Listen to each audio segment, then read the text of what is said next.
on your Sunday. I'm so sorry to disturb you on your Sunday. Yeah. On behalf of the FBEA Postgraduate Section, we would like to invite Dr. ROZAIDY to the stage. He is a lecturer, expert in, I think he's teaching research methodology, Dr. Zaidi. Tak. Tapi yes.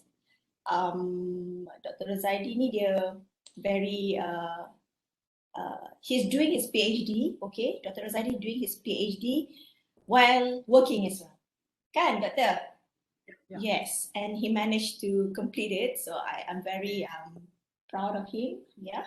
And it's a big achievement also for the faculty. So without further ado, Dr. ROZAIDY is in accounting program, right? Yes. Accounting program, and has been with UMS for how many years? 8 years. 8 years plus. 8 years plus. Yeah. Nice. Yes, and he got his PhD from one of the top research university in Malaysia, University Science Malaysia, right? Okay. Yeah. Without further ado, the floor is yours, Doctor. Thank you so much. Thank you, Dr. Janti, for the wonderful opportunity.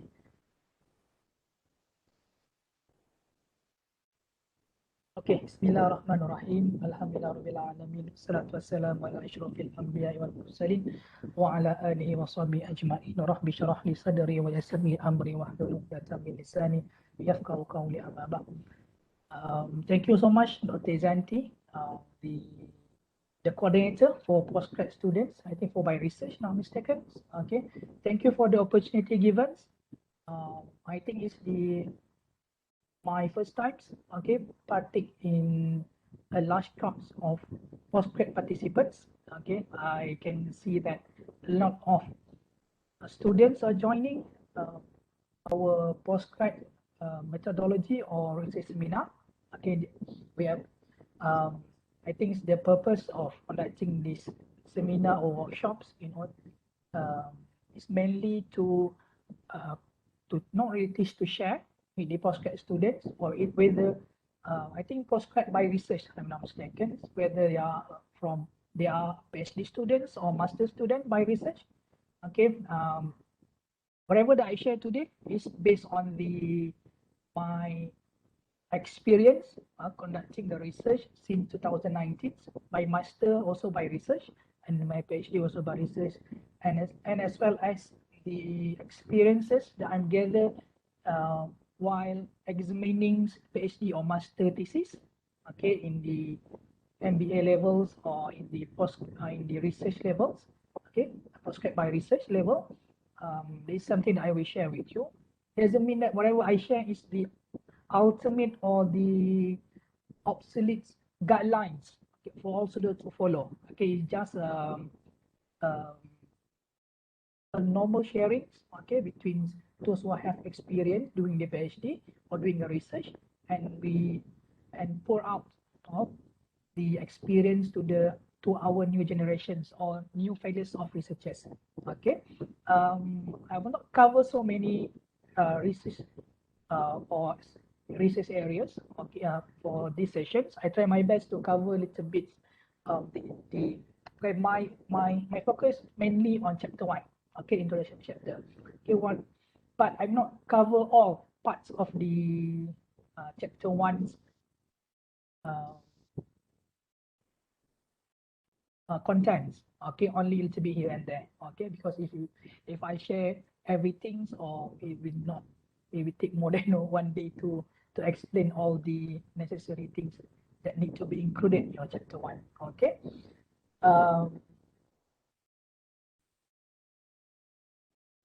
Okay, Zati nampak saya punya slides?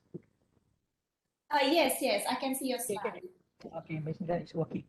Okay, this area of discussion, I tried my best, okay, my utmost best to cover throughout our 1 to 2 hour session. I try to make it short and sweet presentations, so that we're able to enjoy the research. Okay, little bit note. Okay, if any student who don't understand would like to interject, my presentation, you just raise your, you just voice out your doubts or your questions while I'm presenting. Say that, sir, or doctor, I don't understand this area. Can you explain more? Okay, I will be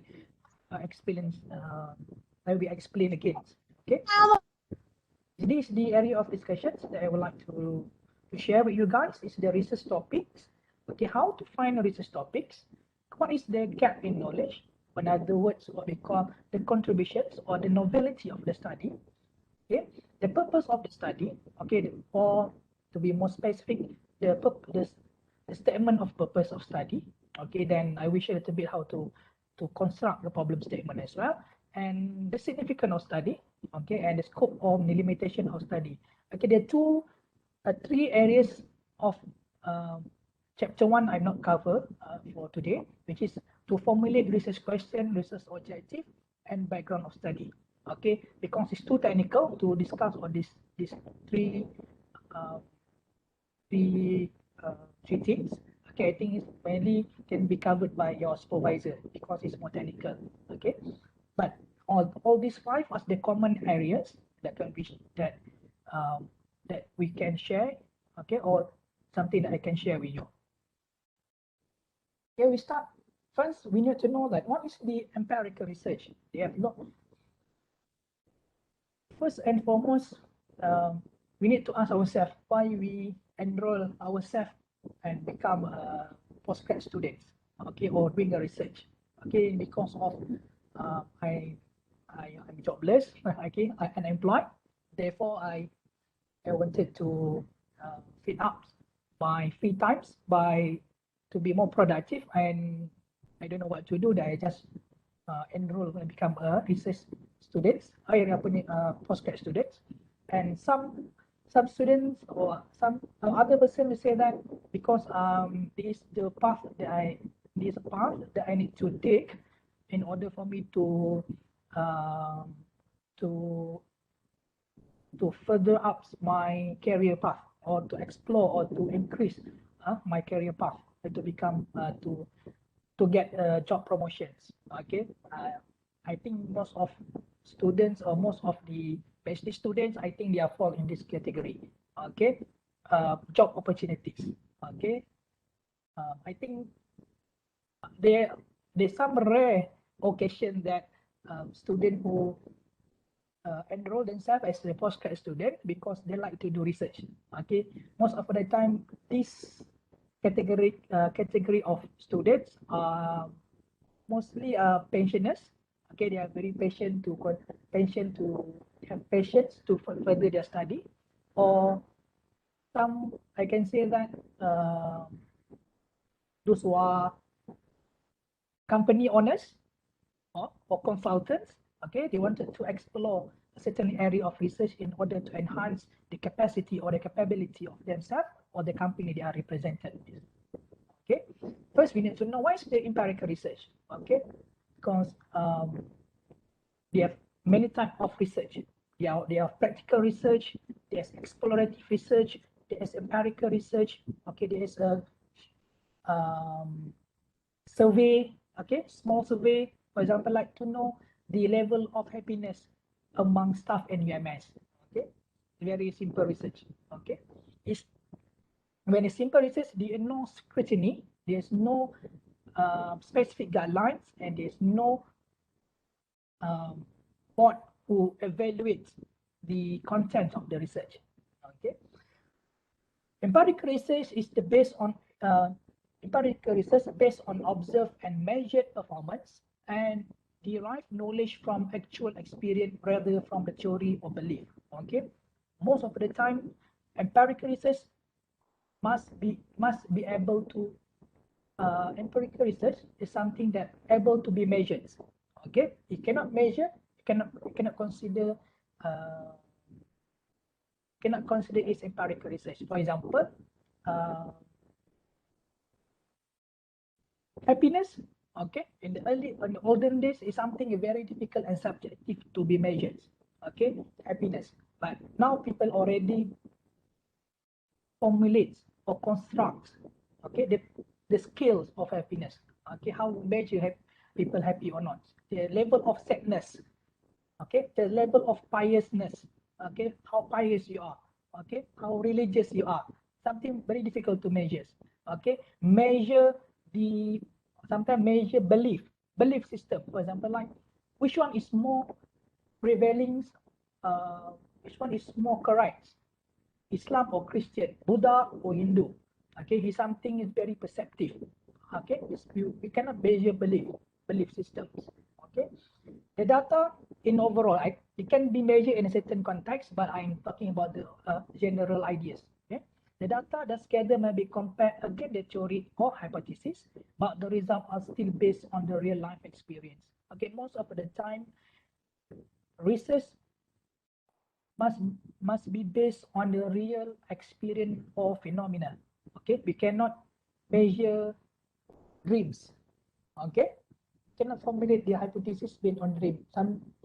One day you dreams about something, some experience, some horror that you have experienced in your dreams. Then you use the idea and take the idea and formulate the research based on that. It's something cannot be measured. Okay, cannot be understood by others. Only you have the experience to, or have the capability to explain your dreams.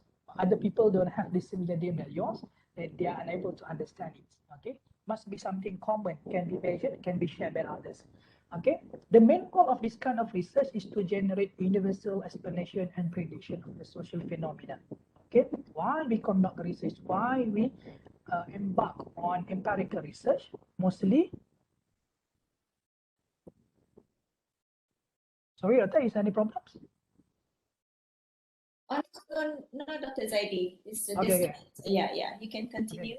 Okay, the main goal is to generate universal explanation. Why we conduct empirical research? Because we wanted to have a common understanding on certain social phenomena. Okay, for example, like why generation millennial or generation Z or X like to they are very engrossed towards social platforms, social media platforms, as compared to millennial or generation X, for example, or baby bloomers, because of factor of the age, because factor of the digital literacy. Okay, there's something we wanted to know, the common understanding. Then after we conduct research, we can conclude that, oh, it's because of the technological gap between previous generation and the current generation that most of the generation Z or millennial more favor to engage with social platform because they use the technology as compared to their predecessor. Okay, you can generate a general understanding or explanations. Okay, why? For example, like we wanted to know why when the pandemic hits, the whole world, why there is a shortage of toilet rolls or toilet paper. Okay, you wanted to know what is the real cause. Okay, to give the general or the common explanation why this social phenomenon occurs. Then we know that because of what? Because of the panic buying. Okay, then we can generalize. Most of the similar situation in future, okay, when there is a panic buying, there is the shortage of toilet roll or certain merchandise because of the panic buying. What are the causes for panic buying? Because of the pandemic, or because certain circumstances or beyond our grasp, beyond our explanations. It's something new with us. Okay, we don't have experience to face with this kinds of situation. For example, like PKPD, PKPP, right? PKP1, PKP2, PKP.MCO1. Okay, people panic when government announced the government will impose movement control order, and suddenly people are rush to the supermarket and panically purchase many things out of unnecessary. Okay, people purchase unnecessarily toilet paper more than enough. Okay, without having without thinking what other people's. Okay, that is the reason when certain phenomena hits the social constructs. Okay, so how do we know if a study is empirical? Okay, first you need to ask yourself, okay, if you wanted to conduct a study, okay, when you already formulate the idea or you have the topic, you need to have this, you need to have these important questions. Okay, could I recreate the study and test these results? Okay, can the research recreate? Okay, can be retest. Okay, duplicate. Okay, for example, like you study about the pandemic 19's effects on financial market, for example, okay, in Malaysia. Okay, if you already have the methodology to test the result, thus a similar framework can be tested in Singapore, in Indonesia, in US, in UK. If you're able to recreate, okay, retest, use the similar research frameworks, then you can say that, okay, this can be considered as empirical research because the methodological steps are very systematic, which is other people can follow the similar step in order to reach or to understand or to explore the phenomena. Okay. Okay.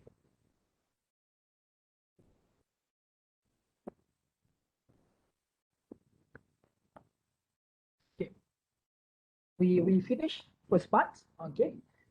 What is the empirical research? The second part is embarking into empirical research. Okay, the key characteristic to look for. Okay. There are some students, when they register as a postgrad student, they already know what they would like to do. They have the topic, they have the focus of the study, they know what to do, what are the methodology or the analysis that they will use in order to generate the data and the finding. Okay, don't have any idea. We just enroll, okay, just prepare a simple proposal in order to fill up the registration forms or the application forms, because the application form requires the student to have this simple proposals, because from the proposal they're able to allocate or relocate you from one supervisor to another supervisor. Okay, for example, if you are from the for your research interest is marketing, then they're able to allocate you to or pass you to the marketing lecturers. Okay, this is the purpose of having the proposals.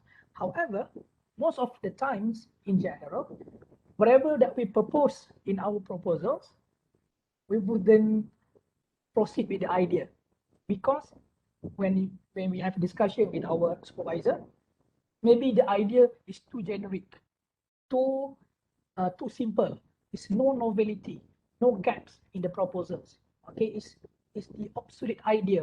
A lot of people already done it or already researched the areas that you wanted to conduct. Okay, you wanted to participate with.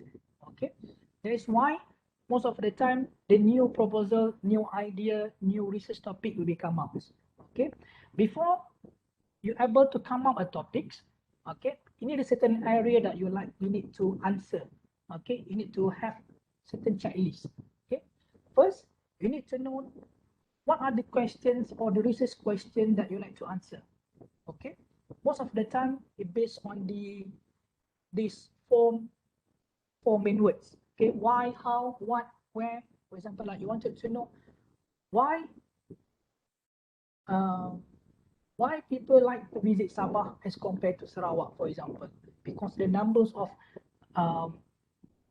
tourists received by Sabah is far greater Sarawak, even though it is the twin sister between is a two states that nearby. Okay, wanted to know why the Chinese or the other foreign or other tourists like to visit Sabah as compared to Sarawak. Okay, what Sabah has to have that Sarawak don't have. Okay, what are the facilities that the Sarawak offer to these tourists as compared to Sarawak? Okay, then when you that is the questions and that you have in your minds, or you would like to investigate these issues or this phenomenon. Why Sarawak not really that aggressive when promoting their tourists, or either they are progressively or actively promote their tourists or their their tourism activities. However, what is the lacking areas that that uh, that lacking area that contributes towards the failure to attract tourists as compared to Sabah? Okay, maybe you can see that maybe Sabah have more attractions places. Okay, but Sarawak also have many attraction places. But what are the factors? Then you explore more. You wanted to know what are the factors that contribute toward this phenomena. Okay, then second is definition of population, behavior, and phenomena being studied. Actually, what we call is subject of study. Macam the first example I just gave you is the why Sarawak receive less tourists compared to Sabah. Then you know that the population will be two states, Sabah and Sarawak. Okay, means that you need to investigate two states. Okay, then you narrow down. What the population that you like to investigate? Is it local tourists or foreigners or foreign tourists?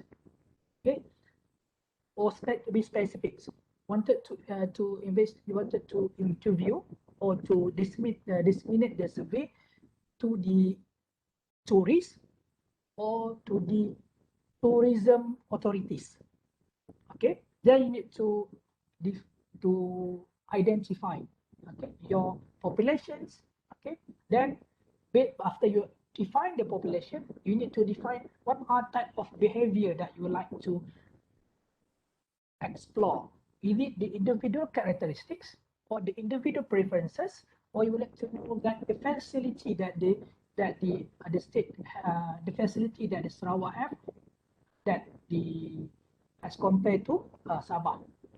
Okay, that quite a kind of phenomenon. They wanted to know what the tourist arrival based on the maybe, for example, you wanted to know about the repeated tourist arrivals. Okay, how many the repetition, because I know that when once people visit Sabah, they always come and revisit the Sabah because they like this, they like the dasang, they like this, they like the lot of beautiful beaches. Okay, is why people are coming to Sabah as compared to Sarawak. Okay, this is the phenomena they would like to investigate. Okay, therefore, after that, description of the process used to study the populations. Okay, including selection of criteria, control, testing instrument is based on the methodology lah. Okay, first you need to know the questions, the scope of study, and third, what are the methodology that we like to use. Whether you like to use quantitative-based research or the qualitative-based research. Is it the survey or interview?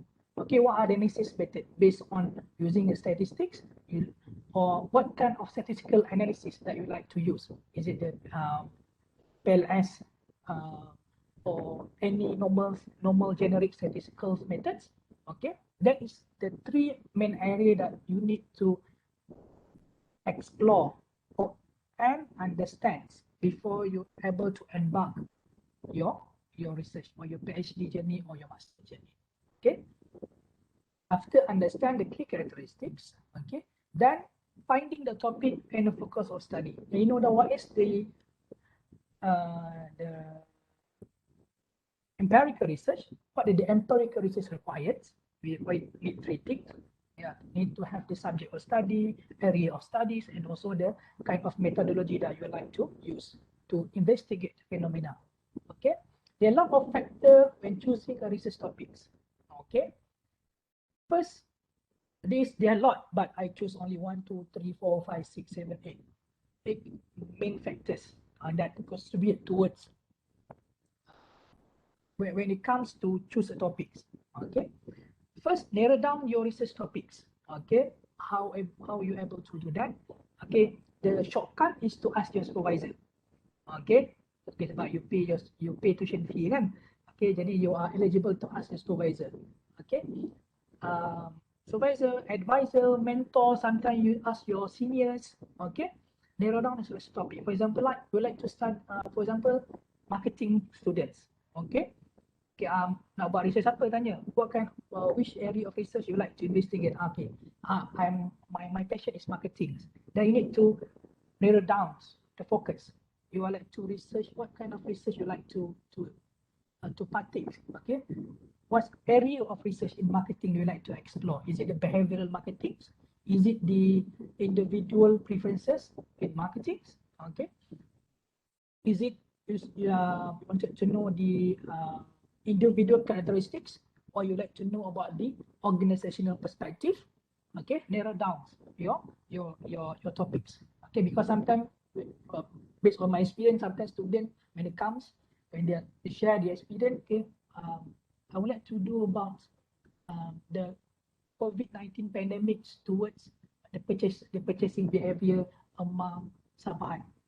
It is so broad. Okay, then you need to narrow down which area of individual preferences you are talking here. Okay, yes, varies. Yeah, in order to get this very specific area of topic that researchable or doable, okay, what you can do is ask your supervisor, advisor, or mentor. Okay, second, a topic you are curious about. Okay, know a little about, but still you have a quest to know more. Okay, a lot of students, especially PhD students, they have previous experience or research encounters. They already done their master either by consult or by research. They know that what happening. They already have the general idea what is the research all about. Okay. However, there certain areas that he or she like to investigate, or the student like to investigate. For example, I use the marketing as the example. For example, a lot of research has been done in social media platforms. Okay, Facebook, IG, okay, Twitter. But because a new trend of TikTok, maybe you would like to know that whether the TikTok characteristics or the perceptions or the reactions of students or the populations toward the TikTok is similar like Facebook's.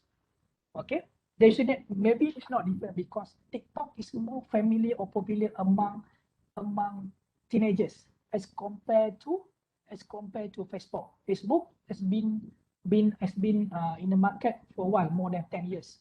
Okay, the generation millennial already familiar with that as compared to TikTok. Okay, therefore, there is certain area or phenomena or social phenomena that is still unknown or less research that you like to explore.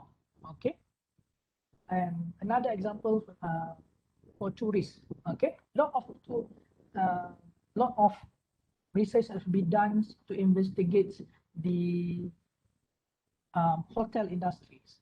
Okay, the characteristic of the hotel, the perception people toward the hotels. How about small unregistered tourist operator, which is a lot of people are investigate the big one or the registered tourist operator. However, there are small group of people unregistered their tourist attraction or their homestay, okay, but able to attract tourists and to attract customer to book or to stay at their lodge or at their house. Okay, this area that less research, okay, less research or less people study on this research, okay, on these areas. And you might be able to narrow down and take this path, okay, as compared to the common, which is the popular topics. First, and the third is the topic that interests you. Okay, what topic did you study with passions? Okay, there's a lot of problems when, okay, that is based on my experience when I doing my master or PhD. Okay, when we have a conversation with friends. Okay, why you choose this topic? Then you ask your friends, why you choose topic? Very difficult topic. Now they say, then the student will reply, actually I don't want to do this topic, but my supervisor asked me to do. Then I just follow my supervisor. But I don't have passion doing that topics. Okay, most of the time is the dilemma that faced by the students. Okay, but student might have different interests as compared to their supervisor. However, sometimes supervisor have their own way of thinking because your topic is so common. That's why I ask you to do this topic, because this topic is fresh, still new. Okay, when the topic is fresh, is new, there is more opportunity to explore. It's easy to identify the research gap or novelty of study as compared to the saturated areas of research. Okay, a topic that is manageable, okay, can easily justify within the given time frame. Okay, this is part of the factor that you need to consider. Okay, because for PhD, those who are receive scholarship, okay, you are being given around 3 to 4 years to complete your PhD, okay, or 1 or 2 years to complete your master. Okay, it involves financial constraints. Okay, if you don't have, okay, especially students who don't have scholarships, it become a great is the problem will be become more severe as compared to those who have scholarships. Okay, must be manageable. When it's manageable, make sure that the scope of the study is doable. You wanted to compare between Malaysia and Indonesia, okay, because we see that there is a trend between these two countries. Okay, it's very big size of populations, okay, size of respondent they need to cater. Okay, it's doable, but it's very difficult because it required times and money. Okay, some student, however, you need to understand when you choose your population as well. Okay, there are one students during Viva will say, when I ask the student, why you choose Sabah as your context of study? Okay, the student reply, say that because I study in UMS. Okay, and the answer is invalid. Okay, don't ask like that in your Viva. Okay, it will be caution trouble with you if you reply, okay, like that. Okay, make sure that it's manageable. Don't too ambitious. Okay, then make sure that this is the pro and con in choosing the sample size. Okay, for example, like individual versus organizations. Okay, okay, my senior always remind me saying that, Zaidi, when you conduct research, please try to abstain yourself, try to avoid research on organizations, because it's very difficult to get the reply or the answer from the organizations. For example, like you have the numbers of population of the organization, for example, like 20,000 companies. Okay, then you're required to gather around 200 sample size, 200 respondents. And very difficult. Okay, it's very difficult to get 200, even though 40 or 50, very difficult. Okay, therefore, make sure that you have the capacity to get the feedback or the response from your respondents. Okay, jadi you need to manage it, need to understand and also choose wisely. Okay, topic that is significant or topic that can solve some problem in real life. Okay, there is, but when we discuss this when it comes to practical contributions. Okay, until we discuss later. Okay, avoid over-exhausted topics might end up writing duplicate contents. Okay, for example, like you like to understand or like to explore the impacts of social media towards youngsters or teenagers. Okay, a lot of people have been done. A lot of people have ventured into this topic. Okay, when you but you if you wanted to choose these topics, you may end up having a problem because it's very difficult to find the research gap. Okay, when it's over exhausted topics. Okay, but new topics is very beneficial because it's able to give you new perspective and it's easy to find a research gap. Okay, a topic that is challenging is required more of your resources. Okay, and in the past 45 or 6 years ago, okay, I come across with one PhD student. Okay, Okay, this student is a very excellent student. Okay, very excellent, very good student, very bright students. Or, however, when I asked these fellas, okay, what a topic you are venturing, they said that I wanted to combine two methods. I would like to embark in mixed method study, which is combining between two different methodologies, quantitative and qualitative. Then when I say to them, then my reply to her is, I think it's very novel, very adventurous topic, very bold attempts, but you need to consider time.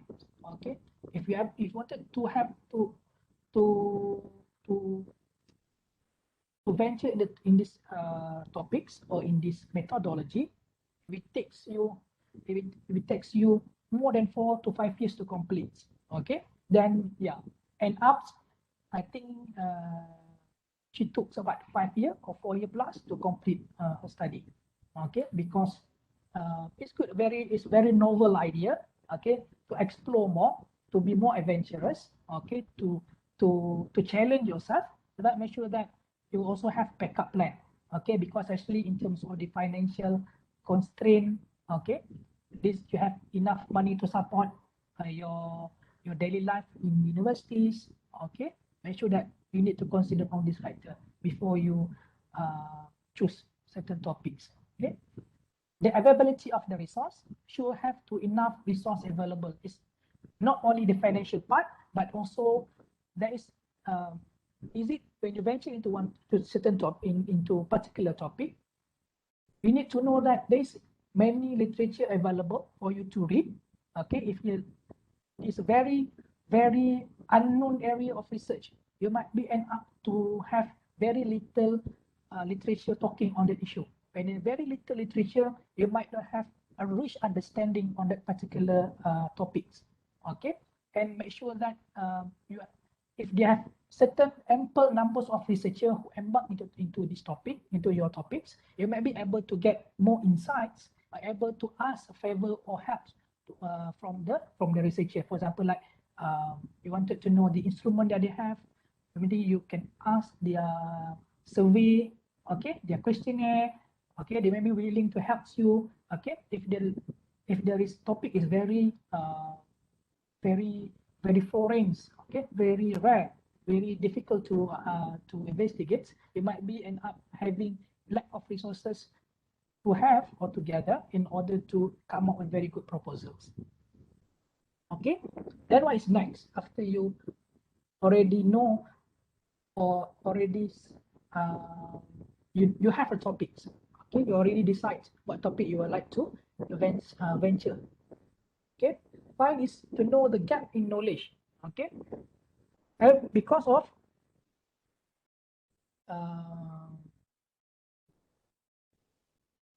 there are millions of literatures, okay, sometimes thousands of literatures in one particular topics. Okay, however,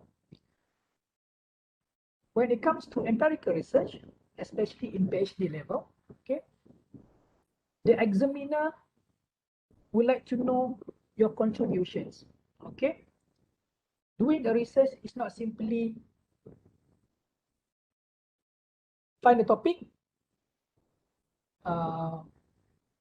frame a framework, formulate or construct the questionnaire, disseminate the questionnaire, run the data, get the finding, and report the findings. Okay, it's not just that. Okay, you need to know what is your contribution to the body of knowledge. Okay, this is what we call the pinnacles of PhD or postgraduates. Okay, but therefore what we call the essence of scholarships. Okay, the contribution. People wanted to know what is the contribution to the body of knowledge. Macam kadang-kadang orang tanya kan, certain people will be asking, I doing this topic. Jadi, therefore, okay, then what is the contribution of your study? Is it able to better off the scenario that you are facing? For example, like we investigate about the failure of education system. Okay, we investigate say that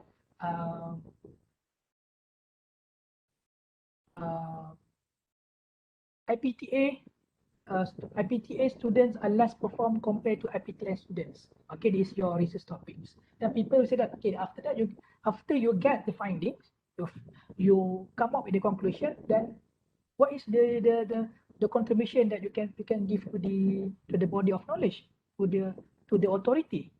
Okay, therefore when you this is the most challenging part in doing the research, to find the gap in knowledge, to formulate, to identify the contributions. Okay, that is the most critical area in doing research, to find the gaps. Okay.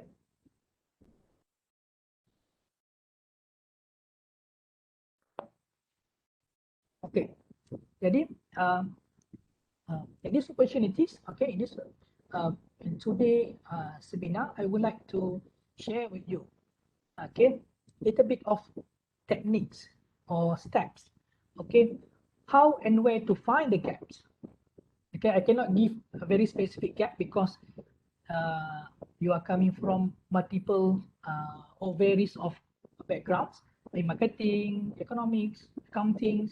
Okay, I cannot give one by one, but I can give you the rule of thumbs. Okay, the steps needed in order to find and where to find. Okay, a research gap is the question or a problem that has not been answered by any of the existing study or research within your field. If your field is marketing, or if your field is the finance, you choose behavioral finance, which is the area in the behavioral finance that's not been researched yet. Okay, it attracts less study or less research to embark on that subject. Okay. Sometimes a research gap exists when there is a concept or new idea that has not been studied at all. Okay, less research or not been researched at all. Okay, these the two possibilities. Okay, there are at least 3 common gaps in academic research. Okay, ini based on my reading and also based on my experience. Okay, at least there are 4. Okay, common gaps. First, theoretical gaps. Okay, contextual gaps, methodological gaps, and practical gaps. Okay. Jadi, the main question the student will ask, do I need to include or to have all these 4 gaps in my thesis? Okay, it's not necessary. Okay, it's not necessary. Okay, but the number 1, number 2, and number 4, if not mistaken, okay, this is a must. Okay, these 3 common gaps you need to have in your thesis. First, theoretical gaps. Okay, for example, like the new idea that you, what is your, for example, like you introduce new idea. Okay, new concepts. Okay, you use new theory, or you test new variable. Okay, for example, like you introduce new moderating or new mediating variables in the frameworks. Okay, this is the theoretical contributions. Okay, the theoretical gaps or theoretical contribution is the most not is easy to be constructed.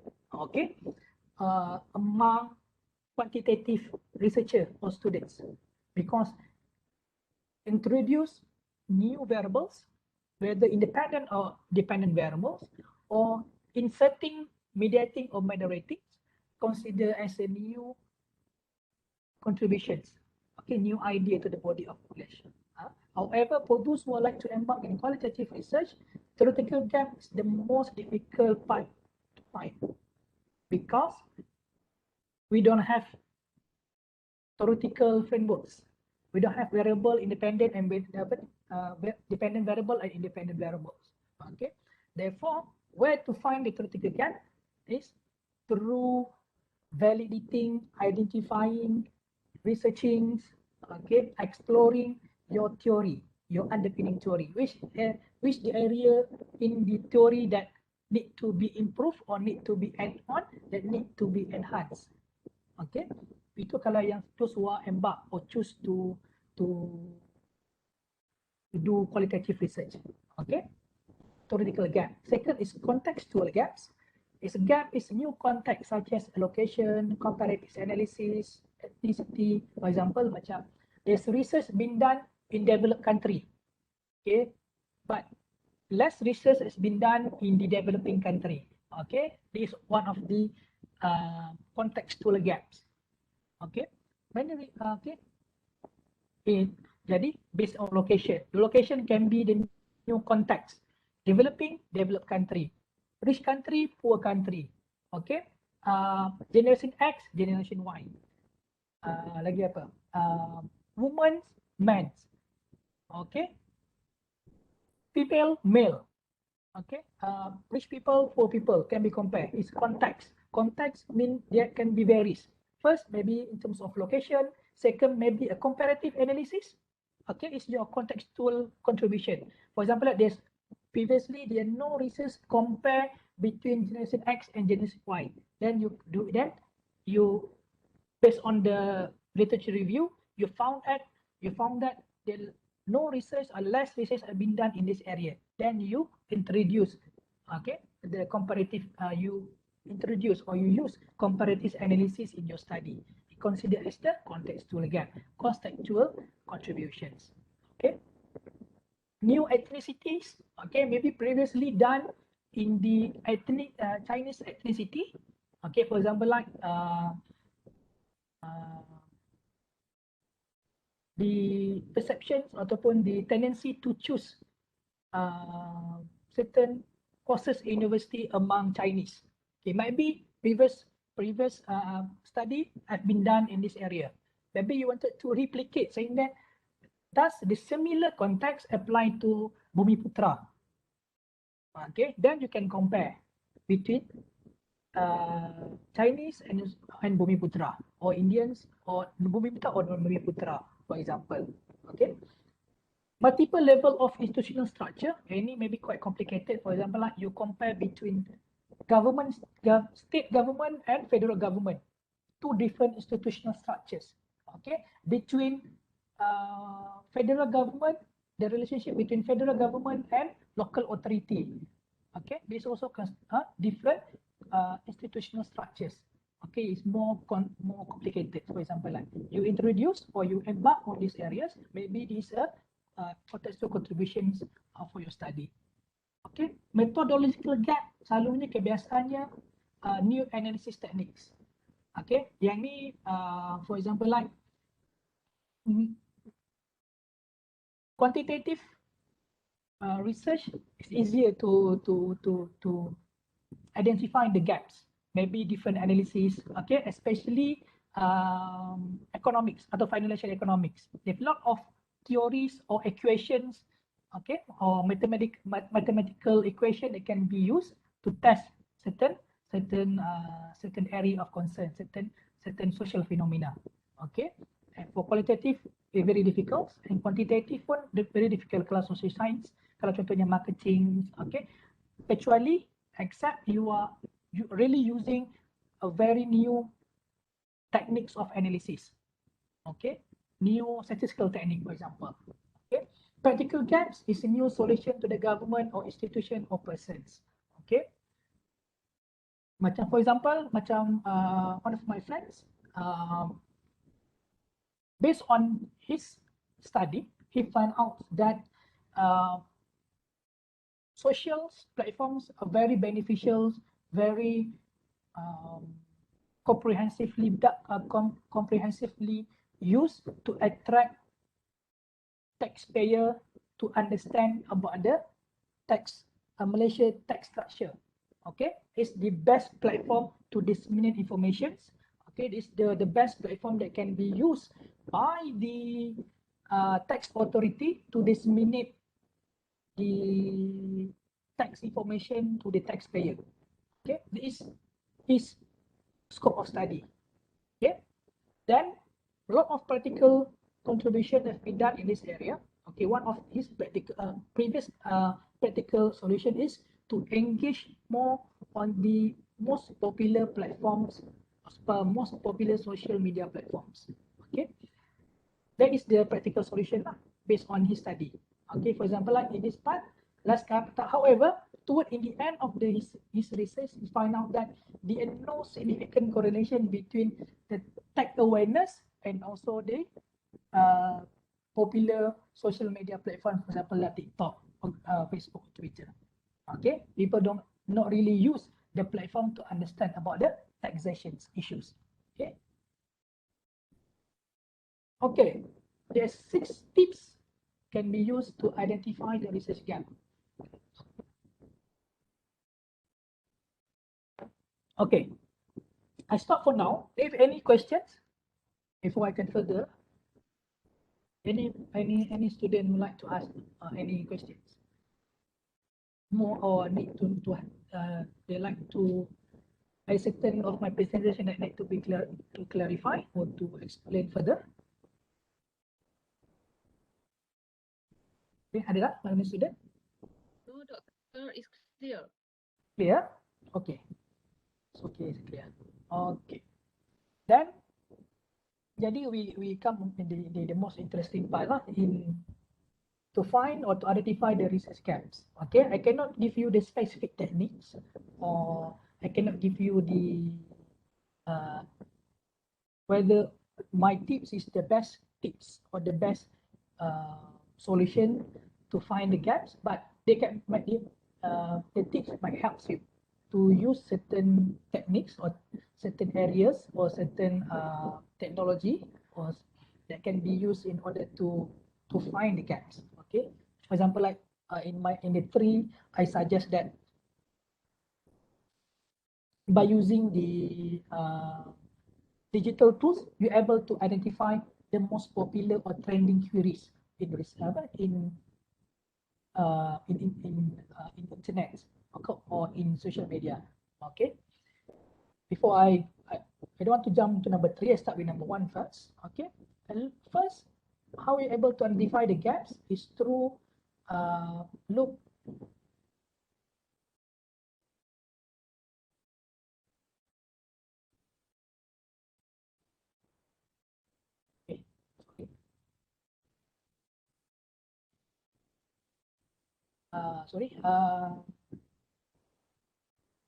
Look for inspiration in the published literature. Okay, how can it be done? Okay, read books and article on the topics. Okay, there is no shortcuts in doing your PhD or master. Okay, the most critical, the most difficult part in doing research is to read. It's very exhausted process. Read and read and read and read. Sometimes people read 100, or sometimes I heard that some student read thousands. Okay, 700 to 1,000 literature before he able to identify the research gap. Okay, but you need to read books and article on the topics. Okay, keep reading. Okay.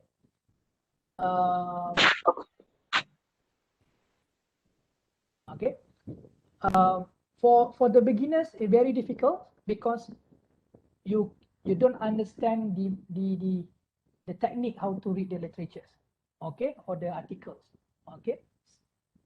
I share my experience. Okay, when I done my master in 2009, 2010. Okay, when I print out the articles, I like to read from, I would read back to back from the page 1 until the end of the articles. Okay, what articles I need to spend around what almost a day or 2 days to finish one article, because when you are just started your research, okay, you just embarking I'm doing a research. Okay, you don't know how to read, where to find the information. Okay, English in the introduction curve, in the discussion curve, in the analysis part. Okay, then when you start reading, okay, there are a lot of new things need to be understand. Okay, tak faham yang ni, tak faham yang tu. What is the term that you use? Why they use this? Why the author mention these techniques? I never know about this technique. What is variable? Okay, it's always you will face a tough time to understand very good articles. Okay. However, you need to continue reading. Okay. You need to continue to read. Okay. After 10, 30, 40, 50 articles, then you will find the techniques how to read effectively. Okay. A good, those who are, have ample experience, they might be able, that person might be able, or the student, that student might be able to read but 5 article, 10 article a day, because they know where to look, where to find the answer. Okay, which area that need that can be avoided, that can be for example, like ignore. For example, like I don't want to see the introduction, I wanted to do the analysis part, just go to analysis. Okay, therefore they jump the process. Okay, just from one section to another section. Okay, therefore you need to keep it. Okay, you need to keep reading. Okay, continue read the articles up until you able to grasp the techniques to read the article effectively. Okay? Therefore, a lot of students will be asked, how in normally how many how many how many paper did I need to read? 1 or 2 or 3, it depends. Okay, there's no specific answer for that. Okay, while reading the article, focus on the introduction sections. Okay, most of the time, the good articles, okay, will identify or mention their research gap in the introduction part. Maybe the last 2 paragraphs most of the time. Okay, from that section, then you add when you do your literature tables. Okay, in table whatsoever, depend on your how the technique use, how the technique that you employ in your study. Then you can identify, okay, this the paper A identify 3 main areas that he or she like to contribute in the body of knowledge. Then you jot down. Okay, therefore, when the researcher already answer or fill up the gaps, then the same author at the end of the paper and the pen of the article will provide you a suggestion for future research. Okay, from the suggestion of future research, this is the key words or the key statement that you like to highlight. Okay, and most of the time, this is the area that you, for example, like the researcher said that the uh, the author strongly suggest or encourage the future research done in the context of generation Z, for example, or generation Y, for example. Okay, this is the area that has not been tackled before. Then, therefore, it's very useful for you to read to understand the article and read the introduction. Then then you identify the introduction, the gap that the author has been identified. Then you look at the back of the paper. Most of the time, where to find the citations, whether at the discussion section or at the limitation of the study sections. Okay, this is the 2 areas that can be used to identify the gaps. Okay, second, seek help from your research advisor. Lah, ini kebiasaannya to have a shortcut, directly ask your supervisor. Most time is the supervisor that went on that topics. Okay, he or she will give you a direct answer. Okay, it's a shortcut, save of time. Okay. Number 3, use digital tool to seek out popular topic or most cited research paper. Okay, to familiarize yourself with the trending queries. Okay, website like Essential Science, Google Trend. Okay, you can use these 2. You just type in Google, then you can just click. Okay, then type something inside that, then you know that is the trending research, trending topic that need to be investigated. Okay. Number 4, check the website of influential journals. Okay, the references section of this paper. Okay. Ini adalah kebiasaan, ini adalah normal. It's a very normal practice. Okay. Every single of us, you will have 1 or 2 paper that can be considered or can be categorized as the key paper. For example, I have two key papers, which is the paper that I would like to use as my main references to understand my study. Okay, therefore, to have a shortcut, this my key article, I just directly go at the references. Okay, at the article, at the back of the article, at the references kan, list of references. I will try to download or identify all the article that have been used by the researcher, by the author. Okay, because the author is very well known on the topics, then he already know where are the other key articles that necessary for you to read in order to understand the whole idea of the topics. Selalu macam tu. Okay, find your key articles. When you found your key articles, then it's much easier to allocate where is the other articles that have a similar focus, that article that very useful in order to understand certain area of your research. Okay, number 5, make a note of your queries. It's a good practice to note all the questions that cross your mind while reading any published literature. Okay, it's just a technique. Okay, when you read certain articles, okay, you always question the articles. Why the author say like this? Can be done in another way. Run the job down. Okay, for example, the researchers say that the government always increase the taxation due to the social stress, for example lah. Okay, kalau tak, then you query, then you re-query the statement saying that if the no social stress, does the government will reduce the tax or it will maintain the tax, for example. Then you jot down, then you find any paper that there is any paper that answered your questions. If no paper that able to answer, is no paper lah yang investigate this issue, then you found a gap already. Okay, this is one of the technique that can be done. Okay, that can be adopted in your research.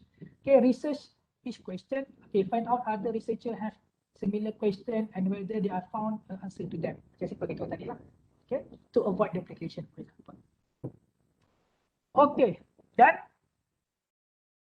purpose of study, number 3. Okay, I'm going to be a little bit late. I'm going to be a little bit fast. Okay, the purpose of the study is illustrate what the study will do, which shall be reflect the statement of the problems. Okay. In most cases, okay, lot of students confuse between purpose of study and problem statement. Okay, there's a lot of students write it wrongly. Okay, they construct the purpose, but when they construct their research problem statement, you know connection between these two statements. Okay, we will discuss about it later on. Okay, the purpose of the study illustrate what the study will do, which should be reflected in the statement of the problems. Okay, the purpose also discuss how you will conduct your study, and this kind of comparison you will make. Okay, in most cases, in most situations, there are 3 areas that need to look out. Okay, when you construct your purpose of study. First, the research paradigms. Okay, whether the qualitative or quantitative, whether it's comparative study, explorative study, whether it's experimental study. Okay, intent of the study, subject of the study. Okay, is it tax, is it marketing, is it the finance, is it behavioral finance, is it the financial economics? Okay, kebiasaannya akan start dengan the intent of study, to explore, to develop, okay, to identify, to describe, to understand is the wording that can be used, okay, to express your intentions. Then see the phenomenon of the interest. Okay, we will discuss later on. Okay, how to construct a very good purpose, the statement of purpose. Okay, element of the purpose statements: identify the research method. First, what is the content or the elements needed okay, in the purpose of statement. First, identify the research method, whether you are qualitative or quantitative or mixed method. Okay, usually use the simple saying, the purpose of this qualitative study is, okay, use that. Okay, kalau qualitative selalu dia akan cakap macam ni lah. The purpose of this qualitative study is to understand, okay, to identify why Bumiputra less competitive in doing business, for example. Okay, you wanted to answer why questions. Okay, or if quantitative, the purpose of this quantitative study is to identify what are the factors contributes to the success of young entrepreneurs, for example. Okay. Dua, stated the purpose of reflect research question. Make sure to identify the variable, construct and central phenomena or concept or idea. Okay. Sebab therefore, most of the time purpose of the statement come later after you formulated or you construct your research objective and research questions. Okay. Therefore, number 3, clearly state the research designs. Okay. Is it the design? What are the how you design your research? Okay. Is it the experimental? You try to test something new. Whether it's a comparative study, you wanted to compare between state to state, between individual to individual, between one generation to another generations, between certain government to another governments. Whether it's longitudinal study to test before and after the occurrence of the events, or is it a explorative study? Wanted to explore new ideas or new topics. Okay. Ensure the purpose as well of the method design align with the problem statements. Okay, this is the problem that we will discuss later how to eliminate this problem. Okay, identify the participant or other data sources. Make sure that you include the participants or the population that you like to investigate. Okay, in the purpose of statement, there must be a paragraph or must be a statement or a wording or for example like not one paragraph, 2 sentences that describe the participant and data sources. Okay, whether it's a survey, whether it's interviews, okay, whether it's a panel data. Okay, make sure that you include this element in it when you construct or you develop your purpose statements. Okay, identify the geographical locations of study if when relevant. Okay, if you conducted in Sabah, mention in Sabah.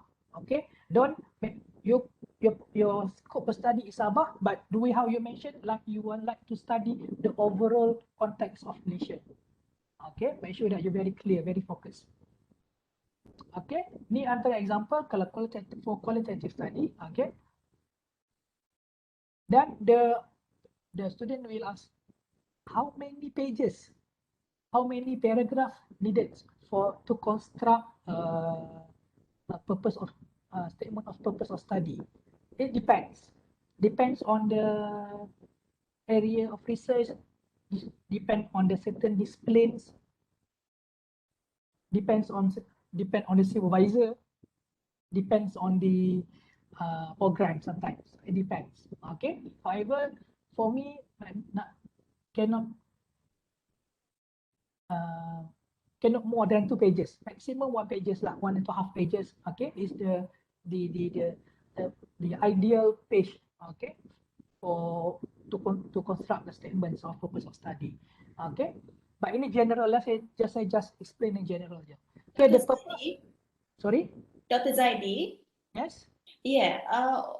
I think the students might be wondering, why is it only 1 or 2 pages? Why can't I make it 5 pages so that the readers can understand more about my topics, about my studies? Why must it be only 1 pages? Okay, thank you, Dr. Zanti. Okay, that's because purpose of study, significance of study, and problem statements are 3 different statements that need to be included in your thesis. Okay, if you explain every single thing in one particular statement, for example, like you dump everything in the purpose of a statement or purpose of study, then you might be having troubles or problems to construct your problem statements because it's overlapping. Whatever you mentioned in purpose study, right? When you wanted to construct a problem statement, okay, I already mentioned in purpose what I need, what should I put in the problem statement. Then we have significant of study. Okay, significant of study also a statement. Okay, then if you put every single thing in the purpose, the statement of purpose of study, okay, then you're going to be very redundant. Okay, number one. Number two, okay, there's many school of thought in how to construct a statement. Okay, for example, like macam for problem statement, people say that problem statement means statement, one paragraph. If the two paragraph means statements, more than once. Okay, however, I also the best thesis is short and precise. Okay, it's for example, like if you have 10 pages or 5 pages only for purpose of for the statement of purpose of study, okay, it shows your inability to construct a very effective and comprehensive statements. Okay, that is the reason why you need to have very short and precise statements. Okay, because introduction chapter is very important chapter. However, there is, when you go to chapter 2, you also will explain your literature for the gaps. Okay, it's no need for you to put everything in the introduction chapters. Okay, when you move to chapter 3 methodology, you already explain your sample size, your techniques. It's no need for you to thoroughly explain in the introductions. Okay, that is why need to construct the statement short and precise. Okay, I always remind my student, the introduction is not the first chapter that you write. Can we get the, okay? The introduction chapter is not the first chapter that you write. It's the last chapter you write after you completed your second chapter and third chapter. Kalau ada certain tu fourth chapter. Okay? Introduction chapter is when you start write. Okay? You prepare your introduction chapter 1. You just have the illustration of idea. What is the main research question? What is the significance of the study? Make it simple. Make it just a point, bullet points. Okay. After you finish your chapter 2 and chapter 3, revisit the chapter 1, because then you will refine. Because of what? A lot of when I become an examiner in Viva levels, there are students that they are mentioned differently in chapter 1. When they come to chapter 2, they are mentioned differently in their contribution of study. However, in chapter 1, it taught differently. Because of what? When you move from chapter 1 chapter to another chapter, you will refine your idea. In chapter 1, it's only rough idea. Chapter 2, you already go deeper, narrow down your idea, it becomes more precise. Because chapter 3, then your sample technique, your methodology is properly refined. The flow of the study will be better and better. Okay, therefore, before you submit your proposal, you need to revisit the chapter 1, redo again, because there is the finalizations of the chapter because of the new or addition of information that you find out throughout the process. Okay. We continue for the qualitative study examples. Okay, it's just a brief. Okay, it's only a snapshot how to prepare a qualitative study statements. Okay, for example, like qualitative, the purpose of the study is to describe, compare. For example, like the purpose of the quantitative.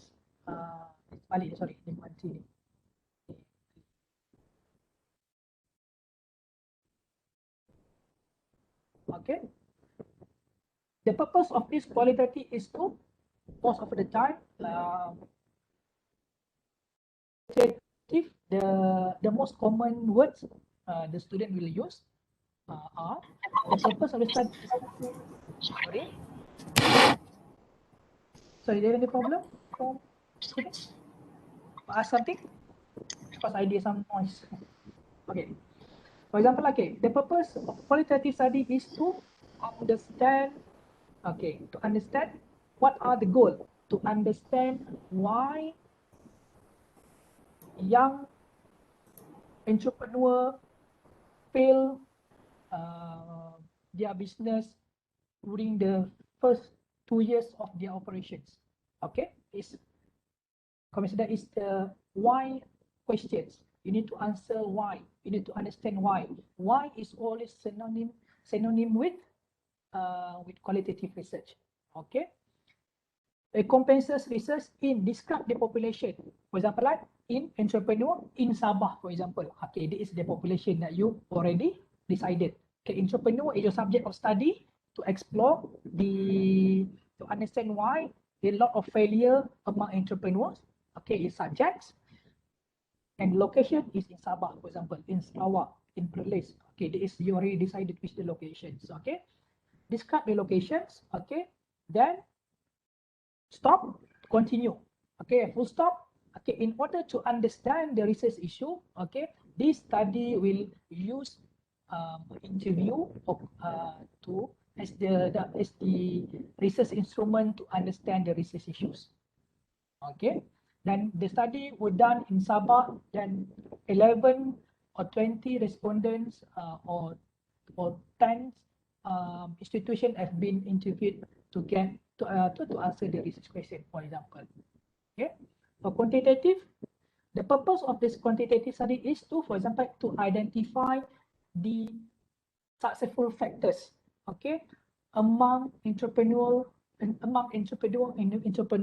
Sabah, for example, okay, the populations. Okay, state the independent. Okay, the study the study imagine lah, for example, like what is your independent and dependent variables. Okay, the study try to test the causal relationship between age, gender, and ethnicity. Okay, and your independent is the level of education, for example. Okay, state your variables. Okay, then brief interview overview of how the instrument data analysis. Okay, in order to analyze the data, the study will use SPSS or PLS ataupun AMOS ke apa in order to derive to the conclusion. Okay. Itu dia antara contoh lah. Okay. Ini contoh dia. It's just example. Okay. Lepas tu, there is a problem between, what is the difference between purpose statement and problem statement. Okay. Keeping your paper is in line is extraordinarily important part in writing your dissertations. Okay, what this means is that your problem statement, purpose statement, and research question all say essentially at the same thing, just with different wordings. Therefore, when you read, most of the students when they start their research, their study, okay, they always refer to their senior thesis. Okay, then you can see the trend. Why all statements are similar between one and another? Then it brings with confusions. Okay, therefore some students make a mistake, but they keep repeating the mistake as their senior did. Okay. Your problem statement should have two parts, general problem and specific problems. Okay, the general problem is an overarching view of the problem you are looking to address. Is what you will tell the curious person asking what you are studying. Okay, the specific problem is always a gap in research. The specific problem is that is unknown, for example. Okay, when people ask you what kind of research you are in, kami investigate the gender equality among generation Z, for example. Okay, what is specific problem? Okay, gender inequality, perception in gender equality among generations X or Y or Z, for example, towards job applications.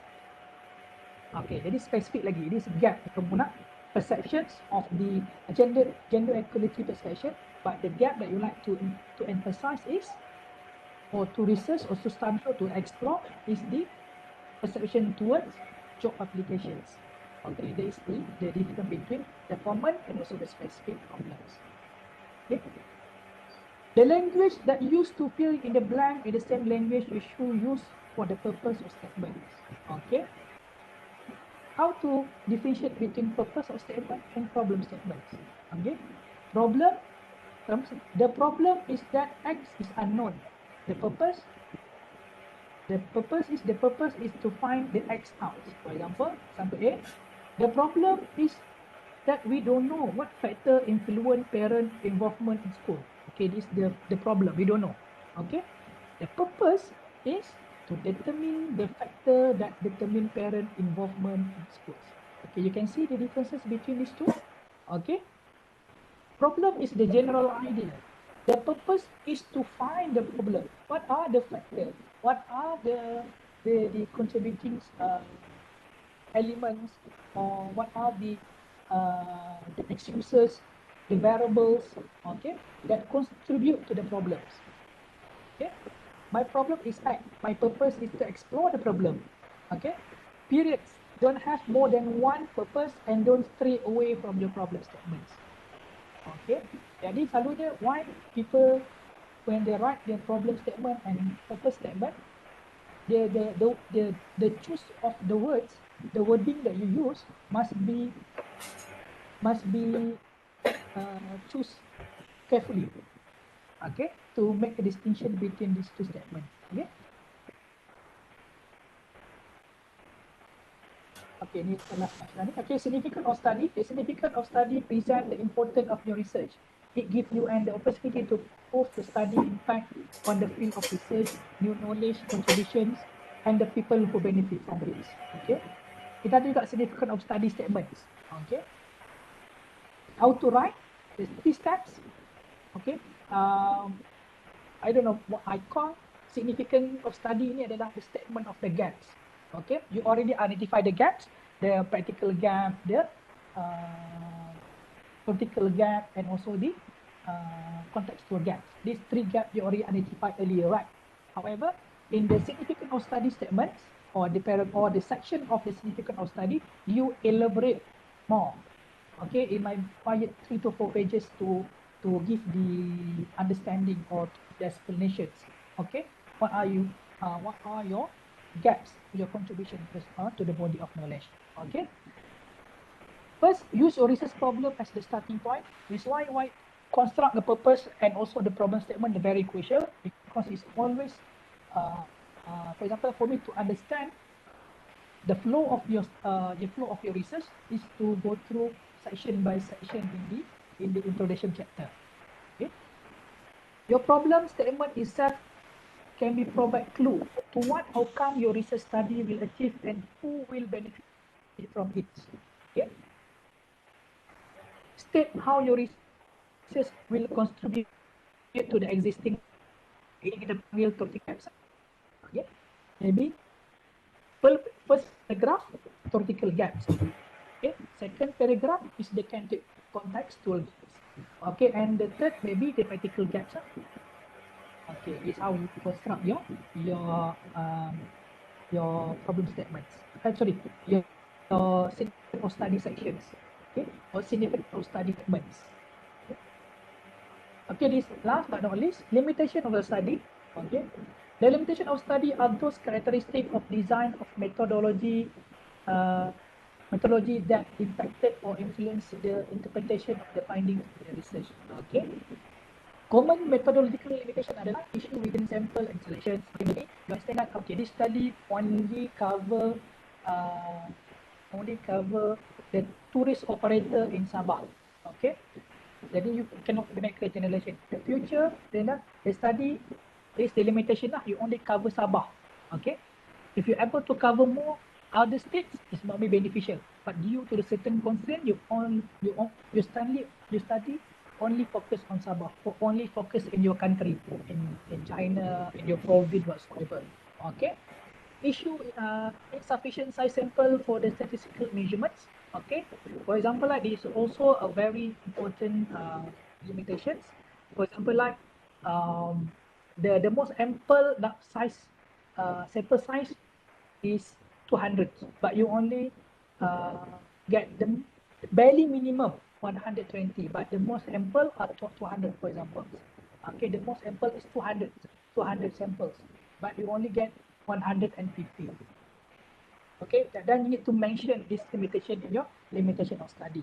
Okay, lack of previous research study on these topics. Okay, for example, like you venture in very fresh topics. Okay, and the lack of research has been done in this area, very difficult for you to get more insights on these problems or issues. Okay, limited access to data. For example, like qualitative, okay, you need to interview at least 20 respondents. However, you're only able to interview 20 respondents, interviewees, because of the limitation of access. Okay, for example, like in qualitative, you need to interview. Hello, Mr. Moy. Hello, Mr. Mayuan Peng. Miss Madam Elizabeth can okay. Okay. The limitation of access. Okay, for example, for example, in my case, I unable to Hold on, yeah. Madam Elizabeth, can you help me to mute Mr. Mayuan Peng? Thank you.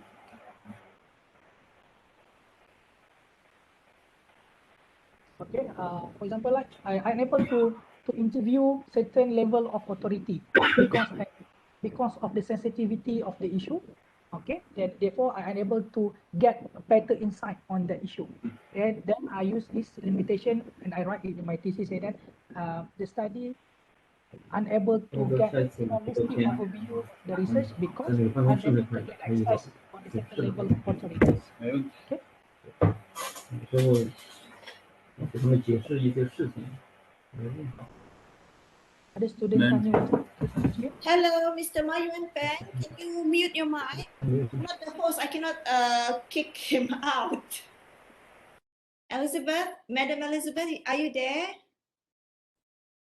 Sorry, Ya, dokter. kasih mute dulu dia atau kasih saya jadi co-host back. Nanti saya Oke, mutekan. boleh. Thank you. Tadi ada satu soalan. Dia kata what is different between apa tu? Saya tak boleh nak baca kat sini. QQ 吗 Satu bani.？QQ 感觉都没啥用的。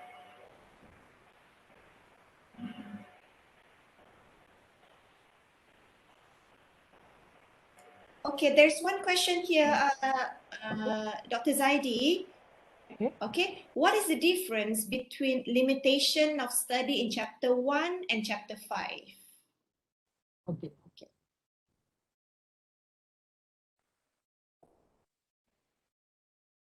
Okay. Okay, remember. Okay, I need to explain again. Okay. Chapter 1 is the recapitulations of the totality of the thesis. Okay. We need to mention in the chapter 1. Okay. Chapter 1 is like a window to your thesis. Okay. It's like the outer layer of the thesis. People can see how good your thesis based on your chapter 1. Okay. Therefore, you need to recap every single thing, every single essence of your thesis in the chapter 1. That's why we have problem statement, research question, research objective, significance of the study, purpose of statements. Then we also have the limitation of study. Okay, we have backgrounds. Okay, we have some of the thesis structure. They also include main finding in the chapter 1. Okay, because the chapter 1 is the window to your, is the outer layer, the most important part to understand your thesis before they go deeper and to read other chapters. Okay, you need to have a glimpse, a snapshot of every part important section in the thesis. Okay, in this concerns, okay, in this based on your questions, why we need to have Chapter 5, limitation of study, and the Chapter 1, limitation of study as well. Okay, limitation of study in the Chapter 1 is a brief illustrations or explanation about the limitations. Okay, sometimes maybe one or two paragraph or one paragraph. However, the details of the limitation, why, how, what is the main factor that limit your or constrain your ability to perform your analysis, to collect the data, to get the response, then you need to explain in the Chapter 5. Okay, Chapter 5, you detailing all the process, all the issues. Okay, sama juga lah in Chapter 1 you explain the significance of study, your contributions. However, the detail of the contribution, how you get the contribution, what are the factors, what are the authors, what are the literature that support your claims, you include or you illustrate or you discuss in Chapter 2. Okay, macam tu. Okay, it's just a snapshot. Okay, okay, time constraints. Okay, is normal. For example, like my case, I only get access to get the data or to gather the data only 6 months. I want particular organizations. Okay, therefore, if I have new idea or new queries, new issues during my analysis, I unable to revisit the organization because my past is already finished, already out of date. Okay, unable to get new access. I need to write, I need to apply. Okay. Apa soalan ni? Saya tak ada nak baca kat sini pula. Saya tak pandai nak guna. No question at the moment, Doctor, but There is other process or way for research using secondary data. Saya tak faham soalan ni sangat. Okay. Ada soalan tanya lah. Dia kata, is there any other process or way of research using secondary data? I think the process is similar, but secondary data or primary data is on the main concern related with secondary data or primary data. It's all associated with the analysis part. Okay, primary data, secondary data based on the panel data. You get information from the not direct interventions or direct queries. Okay, you're not face to face or get it from the fresh from the perspective of the human beings. Okay, so panel data, you use the quantitative data that available in the internet or available in a certain institution. Then you try to formulate the frameworks to test the causal relationship between one data to another data. Okay, jadi proses dia sama lah, tak ada beza. Limitation proses dia sama, cuma the difference is the data, how you get the data, how you process the data, how you analyze the data, how you report the data. But the significance of study, problem statement, research question, research objective are similar. Okay, they are similar. Okay, either the qualitative or quantitative. The different parts only associated with how you formulate the data, get the data, gather the data, assemble the data, analysis, and report the data. Okay, conflict arising from cultural bias in other personal issue. Okay, this normal, especially those who are involved in ethnographic study. Okay, for example, like you're not, for example, like I wanted to know perception among Chinese or among Indians. I'm not Indian, I'm not Chinese. Might be my understanding on their culture might be different because I'm not part of their culture. Might be my interpretation of their culture might be wrong because might be biased because lack of understanding because I'm not being part of the culture. I'm not born in that race. Maybe my perception was impaired. Okay, might be biased towards certain context. Okay, maybe I bring my own understanding. For example, I'm Muslim. Maybe I research about the Indian or Hindu culture. Maybe I bring my Muslim perspective in the analysis. Okay, there is a possibility that might be occurred. Okay, while conducting or analyzing the data. Okay, that's all for me. Okay, my last quotations. Okay, is always I always use this statement or words or quotations to my PhD or master students. Okay, kalau sedang PhD or research is a marathon, not a sprint. Okay, marathon means don't ada student nak buat cepat. There's a student who wanted to rush, okay, to finish the PhD within less than 2 years. Therefore, they are because of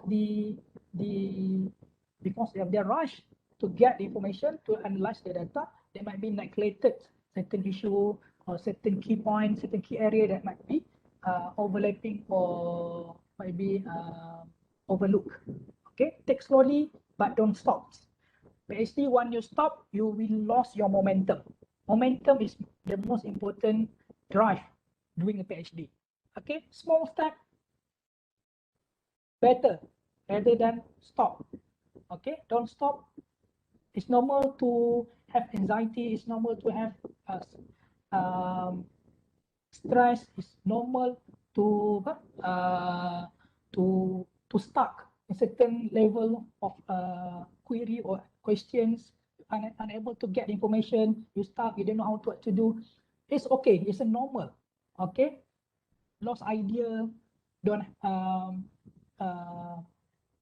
ada yang there's some students who are lost family members, okay, divorce, ada yang divorce.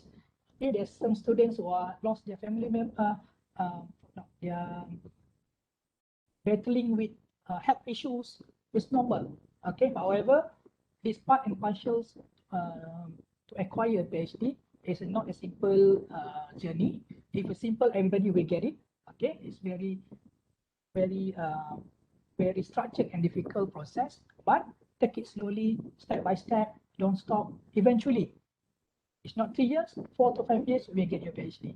Okay, that's all from me, Dr. Izanti. Thank you, Dr. Zaidi. Do you have, okay, I open the session if you have any question to Dr. Zaidi.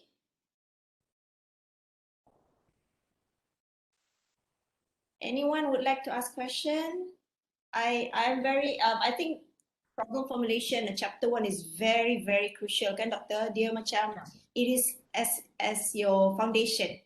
If first chapter tu is not strong enough, it's very difficult for you to move forward. You need to be very strong at the very beginning lah, kan?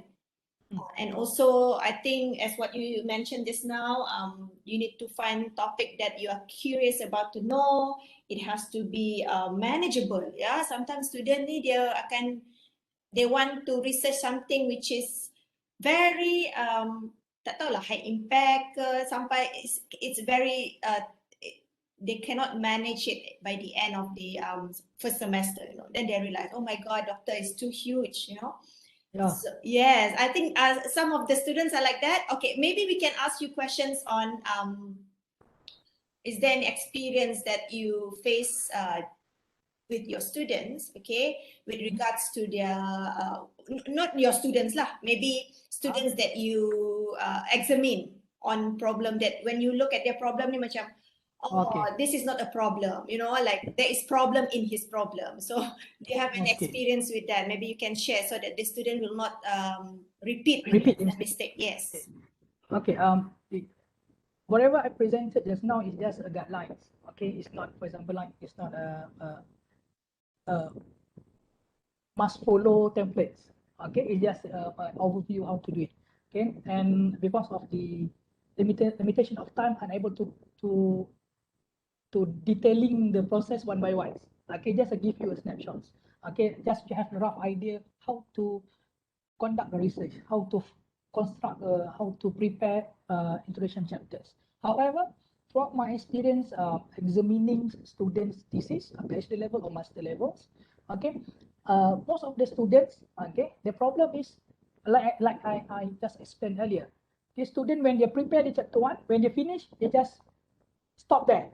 Continue with chapter 2, 3, 4, and 5. After that, you don't revisit the chapter 1. Suddenly, the findings, okay, the main contribution in discussion chapter, totally different in chapter 1 significant of study. Because you don't revisit, you don't recheck the statement and also the sentences. Okay. There's the problem with students sometimes the research objective and research questions is not in line. Actually, if you have other certain students, you have 3 research questions but 4 research objective. Okay, you need to have 3. You cannot. You have 3 questions but 4 objective. Okay, you need to visit 3 places but end up you visit 4 places. Okay, cannot be that. Okay, it will be thoroughly in lines. Okay. Another one thing is a lot of students the problem when it comes to problem statement. They have problem in problem statement. Okay, problem statement is the essence of the chapter 1. Okay, because if the examiner unable to identify the problem, I don't see the problem in your problem statement. Okay, sometimes student formulate the problem statement in the background of study, but in problem statement sections, no problem, because they already mentioned in the background of study. Okay, background of study only illustrate the background, the intro, the snapshot, the overview of the industry, overview of the subject of study. But however, the problems need to be thoroughly, okay, explicitly and explicitly mentioned and discussed in their problem statements. Okay, problem statements. So ada one student, for example, like I examine one student. Okay, she conducted a study on perception on online financial apps. For example, like my bank, public banks, okay, financial apps, ataupun banking apps, okay, banking applications, okay. You have, for example, you wanted to know the perceptions of the Sabah people towards banking applications during pandemics. Okay. However, in the problem statement, I don't see what is the problem. You wanted to explore, okay, the issue related that not wanted to explore the perceptions of the Sabahan people that use banking application during the pandemics. But what is the problem actually? There is a problem of example like, what is the problem? You wanted to investigate, what is the problem that motivate you to investigate? Okay, therefore, people try to have very difficulty in to understanding or to able to grasp the essence motivation of study and problem statement. Sama juga. Okay, but how it can be done when you refine your research gap. The keywords here, you need to able to identify your research gap. When you understand your research gap, when you identify, you know what is your research gap, then the rest is just history. The rest is just matter of prepare the thesis. Okay, for me, when I find my research gap, I can say that 70% of my thesis done, because gap is the most important part. Okay, especially during a PhD. You found a gap, you will find your question. You found your question, you will find Once you found the gaps, you will find your problems. When you found your problem, then you found your questions. You found your question, you know what is the answer for the questions. Okay. I think this is the amongst the important or the critical issue related with writing a thesis, especially in chapter 1. Okay, chapter 1 need to be refined again and again and again and again before you submit for proposal ataupun finding or pre-viva voce ataupun viva voce. Okay, I think that's all for me lah. Ada lagi? Any question from the floor? If there's no question, thank you, Dr. ROZAIDY. It's been a very interesting topic today. Students be able to differentiate, okay, and also get an idea how to formulate a problem, what is research gap, how to um, uh, how to make sure that they are not pergi ke jalan yang salah, you know. So Straight away. with that, do you have any question? If there's no question, it's Sunday. I don't want to take much of your time, Dr. Zaidi. So Ada orang tanya saya soalan, dia kata, what is the tips to minimize major correction? What do you think are the cause of this confusion by the student? The problem is why we don't know how to properly find the research gap. Okay, the main problem is I think lack of reading. I think it's lack of readings. Okay, because don't rush to get the gaps. Okay, because of people when they read 10, 20, 30, 40 articles, they say that they might be say that, okay, I found the gaps. Actually, if there's other literature or other literature already found or already illustrate or discuss about that issue. Because of the lack of reading, okay, you're not what do you call that? You're not exhaustively read the literature. Okay. Therefore, for me, prepare the table of literature is the most basic techniques. Okay, you need to prepare, for example, like you need to have a title, main finding, what the methodology being done, what calling that the calling that remarks. Okay, there is the tables. Okay, the table is the most important. Okay, therefore, for my students, I always suggest my student, it's compulsory for my student to formulate a taxonomy table. I call it taxonomy means that after they are read 100 paper, they might be able to analyze the paper. Okay, then after you analyze the paper, you know that out of 100 paper, actually there are only 4 main area that related with all 100 paper. Then from the 4, then you can refine again, which is the lack of research between all these 4 area of concern or area of study. There must be there. For example, like find a gap is for me is like become expert in selecting a durian. Okay, durian have a same size, a same same that shapes and color.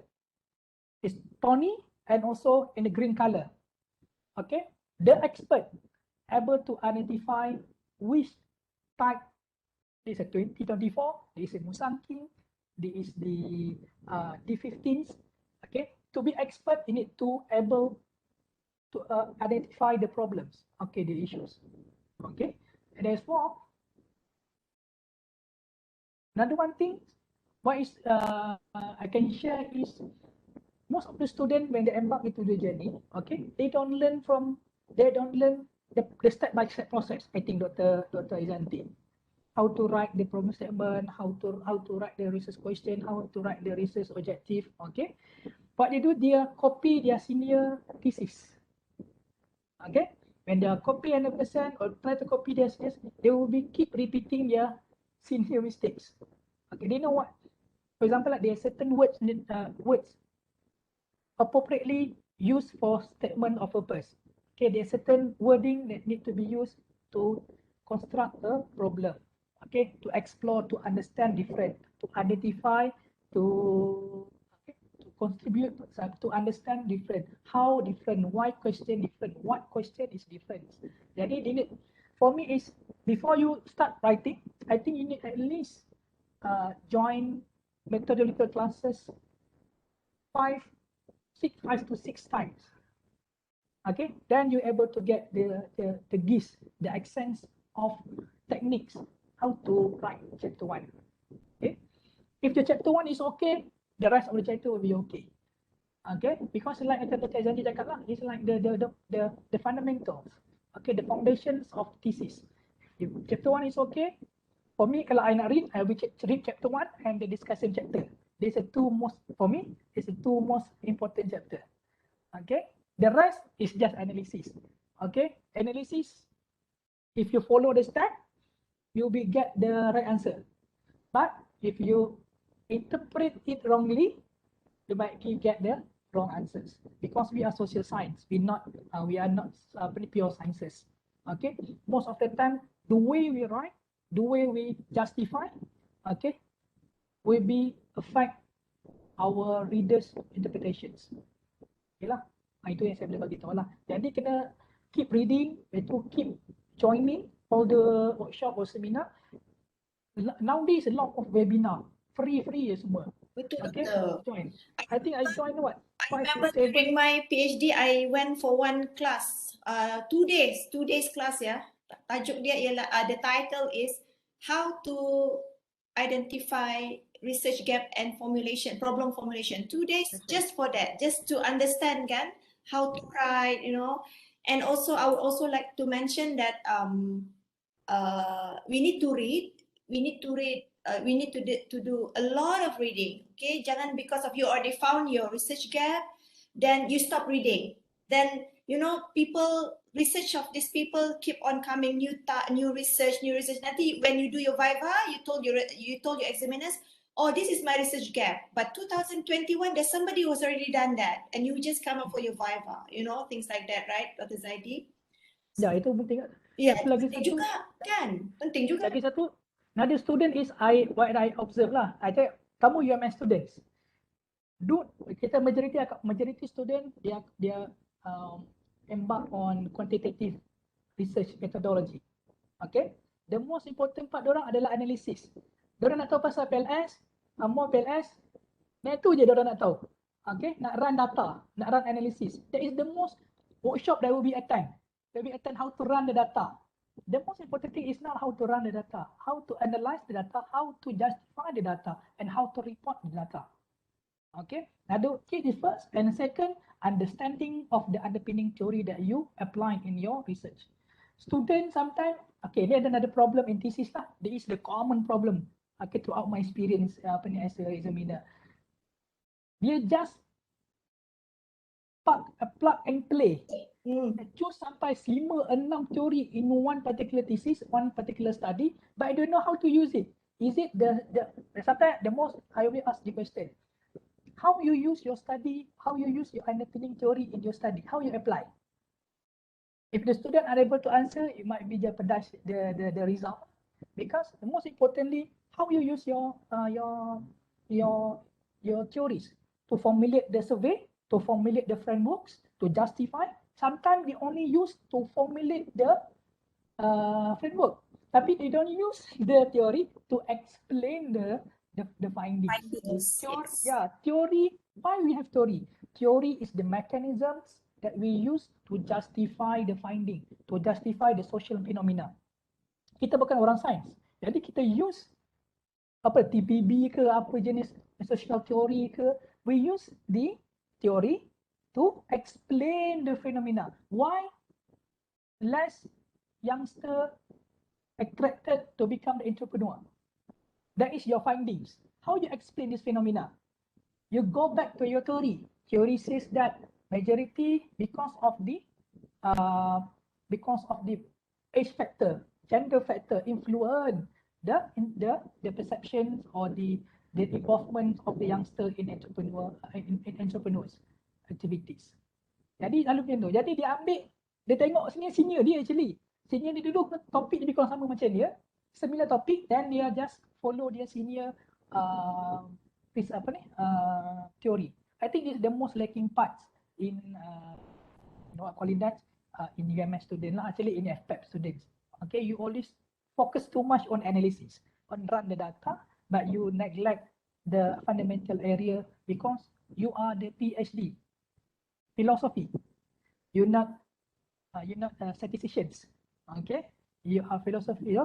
Philosophy means you need to know the philosophy, the paradigm that you use in your study to understand, able to connect between the research paradigm, research philosophy, and your finding. If you're able to connect or the best to combine these two, be able to synthesizing these two, then you consider yes, you as a PhD student. Okay, are there any questions? Okay, I think that would be the last question, Dr. Zaidi. So before we go, can we have a photo session with all of you?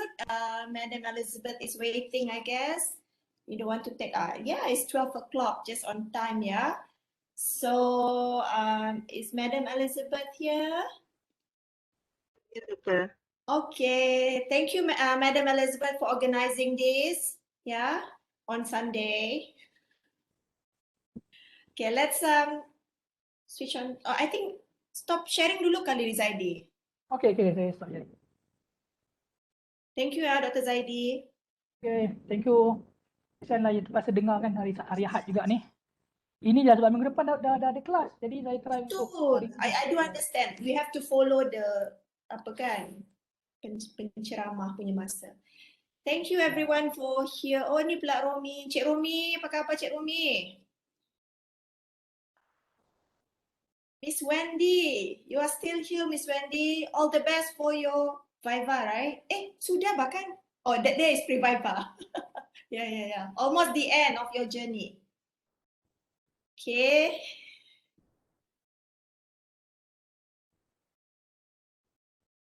Okay, Umi is also here. Asan. Okay. Okay. Ready, one. Okay. 1, 2, shoot. Wait. Another screen. Okay. 1, 2.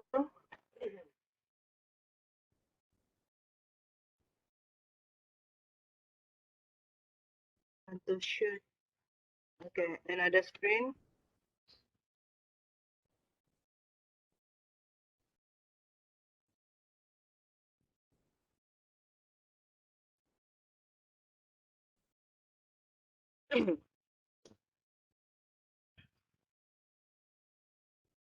Okay. Another screen. Ramai. conference lah, kita cantik.